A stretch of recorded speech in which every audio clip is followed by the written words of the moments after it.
మన ఆంధ్రప్రదేశ్లో ప్రస్తుతం సాగుతున్న ఒక వివాదం, ఎన్నికల వివాదం, గ్రామ పంచాయతీల ఎన్నికల వివాదం చివరికి అస్థినికి చేరింది. ఇంకక్కడ ధర్మచక్రం ఎలా తిరుగుతుందో, ఎలా తిప్పుతారో చూడాలి. ప్రధానంగా రాష్ట్ర ఎన్నికల కమిషనర్ మొదటి నుంచి అనేక వివాదాలకి కారణమవుతూ ఆ వివాదాలు సృష్టించడంలోనే పంచాయతీ ఎన్నికలు, స్థానిక సంస్థలు, ప్రభుత్వము, ప్రభుత్వ యంత్రాంగం మధ్యన సమన్వయ లోపం చేస్తూ ఇది మనకు స్పష్టంగా ఒక ఘర్షణ వాతావరణంలో ఇది న్యాయస్థానాలకు చేరడం, వాదనలు వినిపించడం, ఉత్తర్వులు రావడం, మళ్ళీ న్యాయస్థానాలకు వెళ్ళడం, అంతిమంగా ఇది ఒక పేచీకి కారణమవుతున్న విషయంగా మారిపోయింది. చూద్దాం. ఎన్నికల కమిషనర్ గారు గ్రామ పంచాయతీ ఎన్నికలు నిర్వహించడానికి వారు నిర్ణయం తీసుకుని ఆదేశాలు జారీ చేసి, ఆ సమయంలో రాష్ట్ర ప్రభుత్వం దీన్ని ఛాలెంజ్ చేస్తూ రాష్ట్ర హైకోర్టులో రిట్ పిటిషన్ దాఖలు చేసినప్పుడు వాళ్ళు ప్రధానంగా వాళ్ళ అభ్యంతరాలు ఏం చెప్పారంటే, ఎన్నికలు నిర్వహించడానికి మేమేమాత్రము మా అభ్యంతరం లేదు, మేము కూడా సర్వసన్నద్ధంగా దానికి సహాయం చేస్తాము, ఆ ఎన్నికలు నిర్వహించడంలో మా పాత్ర కూడా ఉంటుంది.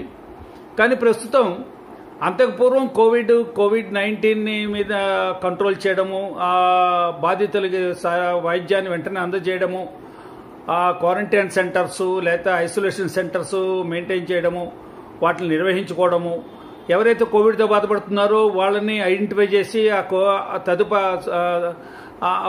వైద్యాన్ని అందించడము, అది మిగతా ప్రాంతాలకి, మిగతా వ్యక్తులకి స్ప్రెడ్ అవ్వకుండా తగిన జాగ్రత్తలు తీసుకోవడము, ఆ నియమావళి ఏదైతే ఉందో, గైడ్ లైన్స్ ఏవైతే ఉన్నాయో అవి పాటిస్తూ, ఆ ప్రోటోకాల్ పాటిస్తూ సాధ్యం మటుకు దీని మీద ఇది స్ప్రెడ్ కాకుండా బాధితుల సంఖ్య తగ్గిస్తూ చర్యలు తీసుకోవడంలో రాష్ట్ర ప్రభుత్వ యంత్రాంగము, అధికారులు, వైద్య అధికారులు వాళ్ళందరూ కూడా సఫలీకృతులయ్యారు. కానీ ఆ టైంలో ఎన్నికల కమిషన్ వాయిదా వేయడం అదంతా తెలిసిందే మనకి. కానీ ఇప్పుడు వచ్చేప్పటికి 10 మాసాల తర్వాత కేంద్ర ప్రభుత్వం మనకి వ్యాక్సిన్ సాధించారు, ఆ వ్యాక్సిన్ ప్రజలందరికీ కూడా అందుబాటులో తేవడంతో, సాధించిన వ్యాక్సిన్ ప్రజలకు అందుబాటులో తేవడంతో ఒక విజయమే సాధించారు. ప్రపంచ దేశాలన్నింటికీ వాళ్ళ వ్యాక్సిన్ మనమే ఇస్తున్నాం, ఇది మనందరికీ తెలిసిందే, ఇంకొత్తగా చెప్పుకోవాల్సిన విషయం లేదు. ఈ వ్యాక్సిన్ అన్నది ప్రజలకి చేరడానికి ఇది ఒక ఆపరేషన్. దీనికి ఒక తర్ఫీదు ఇచ్చారు, శిక్షణ ఇచ్చారు, దీనికి ఒక ప్రోటోకాల్ తయారు చేశారు, పద్ధతి తయారు చేశారు. దాని ప్రకారం కూడా మొన్న జనవరి 16 నుంచి ఈ వ్యాక్సిన్ ప్రజలకు ఇవ్వడం, టీకాని ప్రజలకు ఇవ్వడం అన్నది ప్రారంభించారు. దేశం మొత్తం మీద అన్ని రాష్ట్రాల్లో, అన్ని జిల్లాల్లో, అన్ని మండల కేంద్రాల్లో వీళ్ళు సెంటర్స్ ఐడెంటిఫై చేసి సెంటర్ స్టార్ట్ చేసి ఆ కేంద్రాల ద్వారా రోజుకు 100 మందికి టీకాలు వేయాలని, టీకాలు వేసిన తర్వాత వారి యొక్క పరిస్థితి ఏమిటి, సైడ్ ఎఫెక్ట్స్ ఏమిటి, ఏ విధంగా స్పందిస్తున్నారు టీకాలకి, ఆ విషయాలన్నీ కూడా దగ్గరుండి పర్యవేక్షించాలని అధికారుల్ని, వైద్యుల్ని, జిల్లా యంత్రాంగాన్ని, రాష్ట్ర యంత్రాంగాన్ని ఆ విధంగా సూచనలు జారీ చేశారు, ఆదేశించారు. దానికి తదనుగుణంగానే ఆంధ్రప్రదేశ్లో కూడా కేంద్రాలు సెంటర్స్ ఐడెంటిఫై చేసి ఆ సెంటర్లకి ఈ వ్యాక్సిన్ ఎలా సరఫరా చేస్తారో, మామూలుగా ప్యాకెట్లో సరఫరా చేసేది కాదు, అందరికీ తెలుసు. అది జాగ్రత్తగా కోల్డ్ స్టోరేజ్లో పెట్టాలి, కోల్డ్ అట్మాస్ఫియర్ పెట్టాలి, కోల్డ్ బాక్సులో పెట్టాలి, శీతలీకరణ అన్నింటినీ కూడా శీతలీకరించి ఉండాలి. కాబట్టి ఈ సందర్భంగా 16కు ముందే చాలా హడావుడి చేయడం జరిగింది. ఎన్నికల గురించి, షెడ్యూల్ గురించి, కోర్టులకు వెళ్ళడం, దాని గురించి.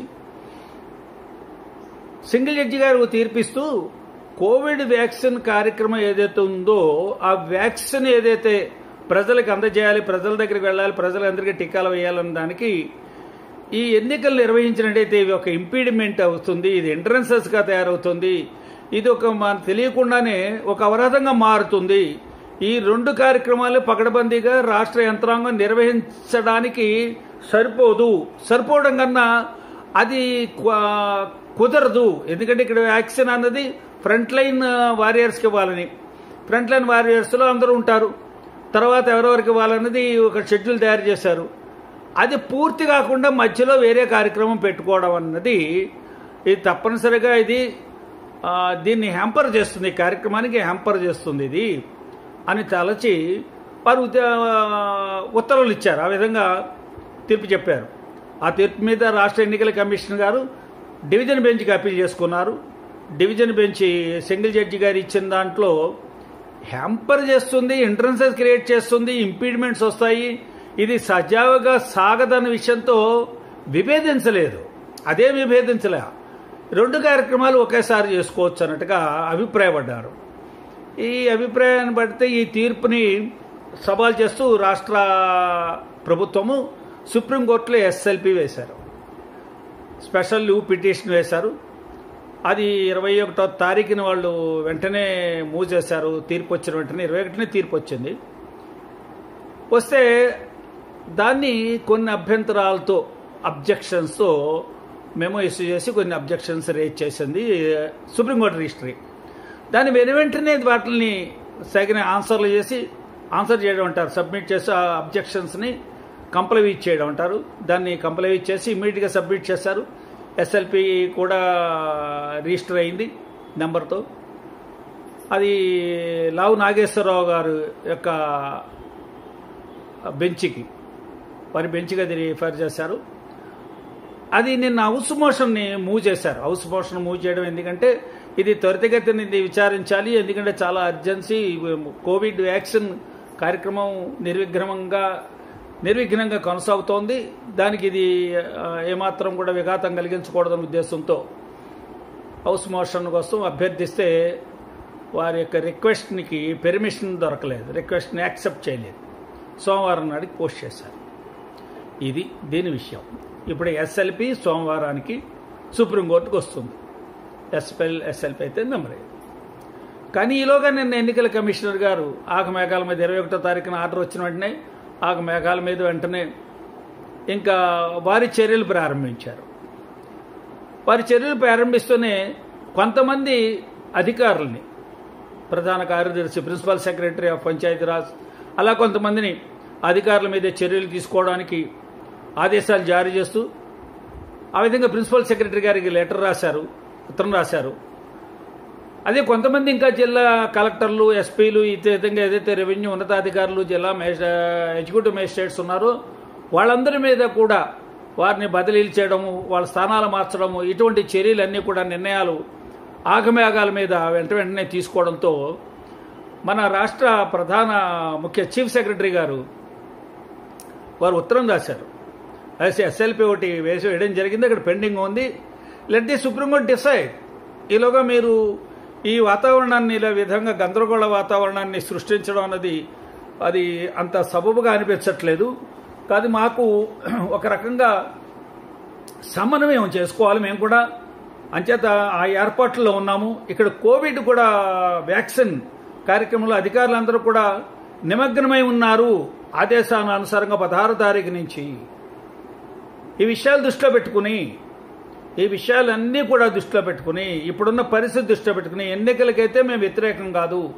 ఈ 2 మాసాలు ఈ కార్యక్రమం, వ్యాక్సిన్ అన్న కార్యక్రమాన్ని ఒక దశకి చేరుకుంటే తనంతట తానే ఇది ఒక గ్రామస్థాయికి ఎవరైతే ఇంకా ఉన్నారో, ప్రోటోకాల్ ఉంది. మొట్టమొదటేమో వారి ఫ్రంట్ లైన్ వారియర్స్ అన్నారు, తర్వాత ఏమో వృద్ధులకు అన్నారు, తర్వాత మిగతా అధికారులకి, ఆ విధంగా అందరికీ చేరిపోతుంది. 1-2 మాసాలు టైం ఇచ్చినట్టయితే ఎన్నికలు మేమే సిద్ధమే.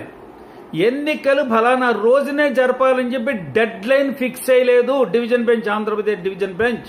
You have to close the elections and polling and everything, results everything, your total business shall be closed on are before so and so day అని చెప్పలేదు. అని ఎక్కడ లేదు. ఎన్నికలు నిర్వహించుకోవచ్చు, 2 కూడా వ్యాక్సిన్ నడుపుకోవచ్చు, వ్యాక్సిన్ అటెండ్ అవుతూనే ఎన్నికలు కూడా నిర్వహించుకోవచ్చు అని చెప్పారు. వ్యాక్సిన్ కార్యక్రమాన్ని సస్పెండ్ చేయండి అని చెప్పలేదు, ఎన్నికల కార్యక్రమాన్ని ఫలానా రోజులోగా పూర్తి చేయండి అని చెప్పలేదు. అని ఎస్ఎల్పి వేసిన తర్వాత అక్కడ వాదన వినిపించేలోగా కాస్త మీరు దీన్ని గేరప్ చేసి దీన్ని వెంటనే మీరు ప్రకటనలు చేసి షెడ్యూల్ ప్రకటించి ఈ విధమైనటువంటి ఒక గందరగోళ వాతావరణాన్ని సృష్టించడం మంచిది కాదని నాకు అనిపిస్తోంది, అందరికీ అనిపిస్తోంది. రాష్ట్ర ప్రధాన కార్యదర్శి గారు కూడా ఇదే విషయాన్ని చెప్పారు. కానీ వారు ఇదేమీ లక్ష్య పెట్టకుండా మళ్ళీ ఈరోజు ప్రెస్ కాన్ఫరెన్స్ పెట్టారు. వారి ప్రెస్ కాన్ఫరెన్స్లో ప్రధానంగా ముచ్చటించిన మాటలు చెప్తాను. ఎన్నికల కమిషన్కి తగు సిబ్బంది లేదు అని. అయ్యా మీకు ఇవాళ తెలిసిందా? ఎన్నికల అధికారికి, ఎన్నికల కమిషన్కి సిబ్బంది లేదని. మీకు కార్యాలయ సిబ్బందే ఉంటుందండి. రాష్ట్రం మొత్తం మీద ఎన్నికలు నిర్వహించడానికి వేరే సిబ్బంది మీ దగ్గర ఉండదు. అది రాష్ట్ర యంత్రాంగాన్నే మీరు వాడుకోవాలి. మీ దగ్గర కార్యాలయ సిబ్బంది కూడా రాష్ట్ర యంత్రాంగం వారు ప్రొవైడ్ చేసిందే డిప్యుటేషన్ మీద. వారి మీద కొంతమందికి మీకు నచ్చక, వారి మీద మీరు అసంతృప్తిగా ఉండి కారణాలు ఏవో మీకే తెలియాలి, వాళ్ళందరినీ సరెండర్ చేయడమో, పంపించడమో, విధిలోంచి తొలగించడమో చేశారు. అక్కడ కూడా పే చేయ వస్తుంది. అక్కడే మీకు సరైనటువంటి సిబ్బంది లేరు. ఎన్నికలు నిర్వహించడానికి నా దగ్గర సిబ్బంది లేదన్నారు. ఎన్నికలు కాదు, మీ ఆఫీసు నిర్వహించుకోవడానికి సరైన సిబ్బంది లేదు. మీకు నిధులు లేవు అంటున్నారు. మీరు నిధులు మీ దగ్గర వేరే ఉండవు. రాష్ట్ర ప్రభుత్వమే మీకు నిధులు ఏర్పాటు చేయాలి. అది కూడా రాష్ట్ర ప్రభుత్వం ఏర్పాటు చేయాలి. సిబ్బంది రాష్ట్ర ప్రభుత్వం ఏర్పాటు చేయాలి. ఈ బంగళాలు ఇవన్నీ కూడా ఎన్నికల కోసం పోలింగ్ కోసం నిర్వహించవలసిన మొత్తం ఇన్ఫ్రాస్ట్రక్చర్ అంతా రాష్ట్ర ప్రభుత్వం ఏర్పాటు చేయాలి. మీకు మంచిది. మీరు ఈ తరుణంలో గుర్తించుకోవాల్సింది ఏమిటంటే, మీరు చాలా సందర్భాల్లో నాకు అనిపించింది, రాష్ట్ర కార్యనిర్వహణ సిబ్బంది మీద మీకు ఒక మంచి సత్సంబంధాలు ఏర్పరచుకోవాలి మీరు.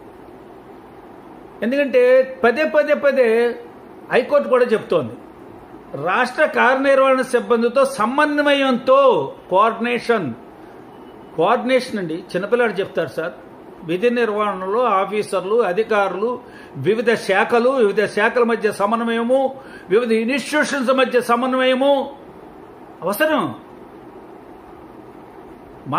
నేను సుప్రీం, నేను ఎవ్రీథింగ్, నా మాటే వేదం లేదది. సమన్వయం లోపం వస్తుంది మీలో. సమన్వయం చేసుకోకుండా మీరు సంప్రదించి ఒక నిర్ణయానికి రండి అని చెప్తే సంప్రదించలే, వాళ్ళు డిక్టేట్ చేయడం మొదలుపెట్టారు. ప్రిన్సిపల్ సెక్రటరీ గారు, ఇద్దరు ప్రిన్సిపల్ సెక్రటరీస్, ఒక చీఫ్ సెక్రటరీ వస్తే వాళ్ళు ఏం మాట్లాడుతుంటేనే మీరు మామూలుగా చెప్పండి లేదా అభ్యర్థి వచ్చినట్టుగా, లేకపోతే మీ ప్రతివాది మీ దగ్గరకు వచ్చినట్టుగా. మీరు న్యాయస్థానం కాదు, క్వాజీ జ్యుడిషియల్ పవర్స్ ఉన్నాయేమో కొంత, అంతే. కాబట్టి మీరు ఆ విధంగా సమన్వయాన్ని సాధించడానికి ప్రయత్నం ఏ విధంగా చేసినట్టుగా కనీసం కనిపించట్లా. చేశారేమో తెలియదు కానీ చేసినట్టుగా ఎక్కడ కనిపించట్లా. మీరు చేయలేదు. ఆ సమన్వయం కోసం సాధించకుండా ఎన్నికలు నిర్వహించగలరండి? ఇంత పెద్ద రాష్ట్రంలో, 13 జిల్లాల్లో ఉన్న రాష్ట్రంలో పంచాయతీ ఎన్నికలు నిర్వహించడం అంటే మీ ఒక్కరి వల్ల అయిపోతుంది అనుకున్నారా? మీ మాట వల్ల అయిపోతుంది అనుకున్నారా? మీకెవరు మద్దతు ఇచ్చేవాళ్ళు, అనేక రకాలుగా మద్దతు ఇచ్చేవాళ్ళు, లేదా మిమ్మల్ని వెనక నుంచి శ్లాఘించేవారు, వారి వల్ల ఏమవుతుందండి? కానీ మీకు సమన్వయం సాధించుకోవాలి. ఎక్కడ న్యాయస్థానాలైనా సరే, పోలీసు వ్యవస్థ అయినా సరే, ఆఖరికి ఎగ్జిక్యూటివ్ వ్యవస్థ అయినా సరే, రాజకీయ వ్యవస్థ అయినా సరే, మన దేశంలో సమన్వయంతో వీలుగా అవుతుంది. సమన్వయంతో ఒక ఇల్లు నడపాలంటే సమన్వయంతో. మీరు అది మర్చిపోతే ఎలాగ? ఫండమెంటల్ ప్రిన్సిపల్ చాలా మర్చిపోయారు అనిపిస్తోంది నాకు. అయితే మీకు అలవాటే లేదేమో అసలు సమన్వయంతో పనిచేయడం. అలాగే కనిపిస్తోంది నాకు కూడా. కాబట్టి ఇప్పుడు ఏం జరిగింది? వ్యాక్సిన్ ప్రారంభమైంది. వ్యాక్సిన్ మొదటి దశ ప్రారంభమైంది, 16వ తారీఖున ప్రారంభమైంది. అది కొంతమంది తీసుకున్నారు, ఫ్రంట్ లైన్ వర్కర్స్ తీసుకుంటున్నారు, ఇంకా తీసుకోవాలి. 300 సెంటర్లు ఎంతో ఉన్నాయి, ఇంకా రెట్టింపు చేయాలి సెంటర్లు, ఇంకా త్వరితగతిన సంఖ్య పెంచాలి. వ్యాక్సిన్ రెండు కంపెనీలు తయారు చేసిన వ్యాక్సిన్ రెడీగా ఉంది. కానీ వ్యాక్సిన్ దశను మధ్యలో బ్రేక్ చేసేసి మొత్తం రాష్ట్ర కార్యనిర్వాహక అధికారులందరినీ, ఏమండి ఎన్నికలు కోడ్ అమల్లో ఉందంటే అర్థం ఏంటి? Right from chief secretary to the last attender of గ్రామ పంచాయతీ మీ స్వాధీనంలోకి వచ్చేస్తారు. మీ ఉత్తర్వులు లోబడే పని చేయాలి. మీరు ట్రాన్స్ఫర్ చేస్తారు, సస్పెండ్ చేస్తారు, పంపించేస్తారు, ఇది చేస్తారు. మరి అందరూ మీ స్వాధీనంలోకి వచ్చేస్తే ఈవేళ COVID-19 యొక్క వ్యాక్సిన్ ఏదైతే ఆపరేషన్ నడుస్తుందో దాన్ని సమన్వయం చేస్తున్నారు జిల్లా కలెక్టర్లు, దాన్ని సమన్వయం చేస్తున్నారు ఆర్డీఓలు, సబ్ కలెక్టర్లు, జాయింట్ కలెక్టర్లు, దాన్ని సమన్వయం చేస్తున్నారు district medical staff, district medical officers, all general hospital staff. ప్రధానంగా ఆరోగ్య శాఖ ఏదైతే ఉందో వైద్య ఆరోగ్య శాఖ ఈ పనులు తలమునకలై ఉన్నారు. ఇదే పనిలో రెవెన్యూ శాఖ అంతా తలమునకలై ఉన్నారు. ఇదే పనిలో రాష్ట్ర ప్రధాన యంత్రాంగం ప్రిన్సిపల్ సెక్రటరీస్, చీఫ్ సెక్రటరీ వీళ్ళందరూ తలమునకలై ఉన్నారు బాధ్యతగా. దీన్ని డిస్టర్బ్ అవుతోంది, దీన్ని డిస్టర్బ్ చేయకూడదు, దీనికి హ్యాంపర్ అవుతుంది, హిండ్రన్సెస్ క్రియేట్ చేసిన అవుతారు. దీన్ని దృష్టిలో పెట్టుకుని మీరు సమన్వయం సాధించండి అంటే ఎక్కడైనా సమన్వయం గురించి ఆలోచించారా? ఎన్ని రోజుల్లో చేయగలం? మీరు రిటైర్ అయ్యేలోగా చేయాలని మీరు పెద్ద మొండికేసి కూర్చుంటే జనబాహుళ్యాన్ని దాన్ని అంగీకరించండి. మీరు ప్రజల యొక్క యోగక్షేమాలు చూసేవారైతే ఆ పట్టుదలలో ఉండరు మీరు. ఇది మాత్రం గ్రహించండి. రెండవ విషయం చెప్తున్నాను నేను. ఇప్పుడు మీరు సమన్వయ లోపంతో చేసే పనులు ఎంతో దాకా వెళ్ళిపోయాయి. మీరు ట్రాన్స్ఫర్ చేస్తున్నారు, సస్పెండ్ చేస్తున్నారు, తీసేస్తున్నారు, ఉద్యోగంలో తీసేస్తున్నారు, బెదిరిస్తున్నారు. ఈవేళ ఉద్యోగ సంఘాలు, ఆంధ్రప్రదేశ్లో ఉద్యోగ సంఘాలందరూ కూడా భయపడుతున్నాయి. రెండేమో వ్యాక్సిన్ వేసుకోకుండా విధి నిర్వహణ చేయలేమని, మమ్మల్ని వ్యాక్సిన్ పూర్తిగా వేసుకునేలా చేయండి, మాకు వ్యాక్సిన్కి 2 డోసులకి మధ్యన కొంత వ్యవధి ఉండాలి, మేమంతా మా శరీరం దానికి రియాక్ట్ అవ్వాలి, దాన్ని స్పందించాలి, పూర్తిగా స్పందించిన తర్వాత మాలో ధైర్యం వచ్చిన తర్వాత ఈ కరోనా దగ్గర ప్రధానమైన ఉండకూడని విషయం ఏంటంటే భయం, ఆందోళన, అభద్రత. ఆ మూడింటిని దూరం చేయవలసి పోయి మీరు ఆ భయానికి, ఆందోళనకి గురి చేస్తలేదు. మీ వ్యవహారం ఆ విధంగా లేదు. పద్ధతి అది. అందరూ 55 సంవత్సరాలు దాటిన వాళ్ళండి సీనియర్ ఆఫీసర్స్. మీరు ఎవరి మీద ఆధారపడి ఎన్నికలు నిర్వహిద్దాం అనుకుంటున్నారు? వాళ్ళందరూ 50 ఏళ్ళు దాటిన వాళ్ళే. 50 ఏళ్ళు దాటిన వాళ్ళతో మీరు వ్యవహరించే పద్ధతి ఇదా? మానవ సంబంధాలు గట్టిగా ఉంటే అక్కడ మీ అధికారాలన్నీ కూడా చక్కగా స్మూత్గా నడుస్తాయండి. మీకు మానవ సంబంధాల మీద నమ్మకమే లేదు, ఏం చేయమంటావు? ఇప్పుడు ఉద్యోగ సంఘాలు మొత్తం అన్ని ఉద్యోగ సంఘాలు, టీచర్స్ సంఘం, ఎన్జిఓ సంఘం, ఆఫీస్ సంఘం ఏవైతే ఉన్నాయో వాళ్ళందరూ కూడా ఆందోళన చెందుతూ సహాయ నిరాకరణ చేస్తూ ఉంటున్నారు. Non cooperation. మీరేమో వాళ్ళని బెదిరిస్తున్నారు. బెదిరించడం ఇంకా బెదిరిపోతారండి. వీళ్ళందరూ సక్రమంగా పనిచేయాలి, మనసు పెట్టి, బుద్ధి పెట్టి, పీస్ఫుల్గా పనిచేయాల్సిన వాతావరణాన్ని మీరు పాడు చేసేశారు, పూర్తిగా పాడు చేసేశారు. మీరు ఏం కోరుకుంటున్నారు? ఘర్షణ వాతావరణాన్ని కోరుకుంటున్నారా? ఘర్షణే కావాలనుకుంటున్నారా? ఘర్షణ సృష్టించాలని కోరుకుంటున్నారా? ఎన్నికలు నిర్వహించాలని కోరుకోవట్లే. ప్రజలు కూడా భయపడుతున్నారు. ఏమవుతుందో, కర్ఫ్యూలు వస్తాయా, ఫైరింగ్లు వస్తాయా, షూటెడ్ సైట్లు వస్తాయా? మిమ్మల్ని చూసి, మీ ప్రవర్తన చూసి ప్రజలు కూడా మీకు కోఆపరేట్ చేసేలా కనపట్లేదు. నేనే రాజకీయ పార్టీకి చెందిన వాడిని కాదండి. సుప్రీంకోర్టు ఈ మధ్యన ఒక తీర్పు ఇచ్చిందండి. ఏదైతే సాగు చట్టాన్ని సస్పెండ్ చేస్తూ. సుప్రీంకోర్టు తీర్పు ఎలా ఇస్తుందంటే, ఇటువంటి చట్టాల మీద సవాల్ చేస్తే ఆ చట్టం చేసేటువంటి అధికారాలు, సర్వాధికారాలు పార్లమెంట్కు ఉన్నాయా లేదా, పార్లమెంట్ కెపాసిటీ ఎగ్జామిన్ చేస్తారు. 2, చట్టానికి కాన్స్టిట్యూషనల్ వ్యాలిడిటీ ఉందా లేదా. కాన్స్టిట్యూషనల్ వ్యాలిడిటీని చూసేప్పుడు కాన్స్టిట్యూషన్ చెప్పిన దానికి స్పిరిట్కి భిన్నంగా ఉందా, ప్రాథమిక హక్కులు భిన్నంగా ఉన్నాయా, ఆ విధంగా ఈ 2 కోణాల నుంచి దాన్ని ఎగ్జామిన్ చేయాలి. కానీ సుప్రీంకోర్టు ఏం చెప్పిందే తెలుసా అండి? అక్కడ ఢిల్లీ బోర్డర్లో రైతులు ఉద్యమం చేస్తున్నారు, వాళ్ళందరూ ఈ చట్టాలను ఉపసంహరించుకుంటే కానీ చర్చలు రానంటున్నారు. మీరు ఉపసంహరించుకుంటారా, మమ్మల్ని తీర్పు సస్పెండ్ చేయమంటారా అని చెప్పి రైతులందరూ చర్చకి రావడం కోసం అని చెప్పి దీన్ని సస్పెండ్ చేశారు. First time in the history of Indian judiciary, first time in the history of Indian parliamentary affairs. నేను చాలా ఆశ్చర్యపోయాను. ఓహో, రైతుల్ని చర్చలకు రావడం కోసం అని సుప్రీంకోర్టు దీన్ని సస్పెండ్ చేసింది. ఎలాగా? నో, ఇది కాన్స్టిట్యూషనల్ స్పిరిట్కి వ్యతిరేకం అన్నల్లా. ఇది పార్లమెంట్ తన యొక్క పరిధిని దాటి చట్టాన్ని చేసింది అనలా. తన అధికారాలు లేవు, అధికారాలు లేకుండా చట్టం చేసింది అనలా. రైతులు చర్చలకు వస్తారని చేసిందని. ఇంత ప్రధానమైన పార్లమెంటే తయారు చేసిన చట్టాన్ని సస్పెండ్ చేసింది సుప్రీంకోర్టు అండి. ఆ రైతులు అక్కడ ఇబ్బందులు పడుతున్నారు, ఆందోళన చేస్తున్నారు, అన్నహారాలు లేవు, తిండి తిప్పలు లేవు, నిద్రాహారాలు లేవు, అక్కడ ఉంటున్నారు, వాళ్ళు చర్చలకు వస్తా ఉన్నారు కాబట్టి నేను సస్పెండ్ చేస్తున్నామని.